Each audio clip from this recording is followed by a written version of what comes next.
আজকে আমি যাব তোমাদেরকে নিয়ে চাঁদপাড়া সুপার মার্কেটে পয়লা বৈশাখে শপিং করতে এসে প্রথমে নিয়েছি পালাজো। আর এখানে বিক্রি হচ্ছিল 100 টাকার কুর্তি, তবে আমি নিইনি, আমার ভীষণ পছন্দ হয়েছিল, স্লিভলেস ছিল বলে আমি নিলাম না। এখানে দেখো খুব সুন্দর সুন্দর মলমল শাড়ি, বিভিন্ন রকম কালার, মানে কালার দেখে তোমার শেষ হবে না। এগুলো মোটামুটি 400 টাকা থেকে 500 টাকা রেঞ্জের মধ্যে ছিল। আর তুমি যদি 2 থেকে 3 পিস নাও আরও বার্গেনিং করলে কিন্তু ওরা আরও কমাবে।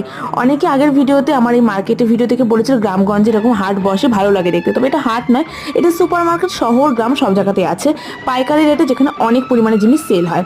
তারপরে চলে গেছিলাম ছেলেদের সেকশনে, যেখানে টি শার্ট ছিল, ছেলেদের বাড়ি পরা 3/4 প্যান্ট, ভাইয়ের জন্য টুপি নিলাম।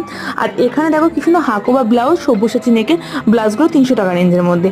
আর দেখো অ্যাঙ্কেল লেন্থের যে পেন্সিল ট্রাউজার্সগুলো, এগুলো কিন্তু মোটামুটি 200 টাকা। আর ভেতরে যে পালাজোগুলো সেল হচ্ছিল ওগুলো 100 টাকা করে। আর এই চিকনকারি শাড়িগুলো 600 টাকা করে দাম চাইছিল। বেনারসিগুলো রেঞ্জ আমি জিজ্ঞাসা করিনি। আর ব্লাউজগুলো খুব সুন্দর, কেমন লাগলো জানি।